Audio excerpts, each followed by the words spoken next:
Carrom हा खेळ तसा आव्हानात्मक. आता हा खेळ डोळस व्यक्तींप्रमाणेच अंधांनाही खेळण्याची संधी मिळणार आहे. पुण्यातल्या अद्वैत परिवारानं खास अंधांसाठी कॅरम बोर्ड तयार केलाय. पुण्यातल्या मुकुंद पुरंदरे यांनी अंध व्यक्तींसाठी कॅरम बोर्ड तयार केलाय. अंधांना कौशल्याची चुणूक दाखवण्याची संधी या खेळातून मिळणार आहे.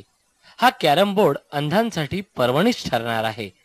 पहिल्या टप्प्यात पुण्यातल्या 5 अंधशाळांमधल्या विद्यार्थ्यांना बोर्ड उपलब्ध करून देण्याचा अद्वैत परिवाराचा मानस आहे.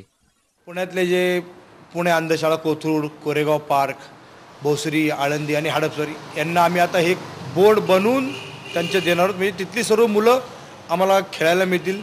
ते एकदा खेळायला सुरू झाले, प्रॅक्टिस झाली की मग आम्ही त्यांच्या पहिल्यांदा स्पर्धा सुरू केल्या की मग आमचं उर्वरित हे जे काम आहे ते पुढं सुरू होईल.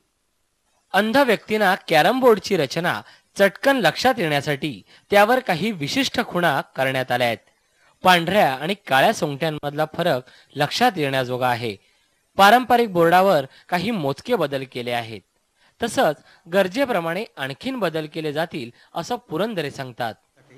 पांढऱ्या सोंगटीवरती आम्ही एक खूण केली टिकलीची आणि क्वीनवरती त्याच्या 4 खुणा केल्या.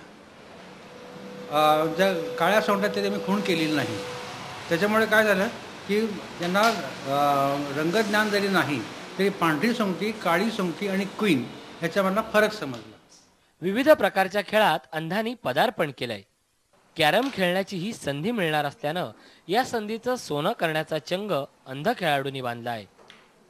फक्त प्लेन कॅरम हा जो प्लेन होता पूर्वी तोच पाहिलेला होता. पण आता मात्र काय होतं की ही बेस लाईनवरती हा मी स्ट्रायकर ठेवून खेळणार, ही सगळ्यात महत्त्वाची गोष्ट आहे की मी डोळसांच्या बरोबरीने बसून कॅरम त्यांच्या बरोबरीने खेळू शकेन. ही मला सगळ्यात आनंदाची गोष्ट आहे. आयुष्यातला अंधार बाजूला सारून यशाला कवटाळण्याची जिद्द बाळगणाऱ्या अंधांना आता डोळस व्यक्तीप्रमाणे कॅरम खेळण्याची संधी मिळणार आहे. कॅमेरामन संपत मोरेसह ज्ञानेश सावंत, साम मराठी, पुणे. याबरोबरच हे बातमीपत्र संपलं. पुन्हा भेटू सकाळी 9च्या बातमीपत्रात. तोपर्यंत नमस्कार.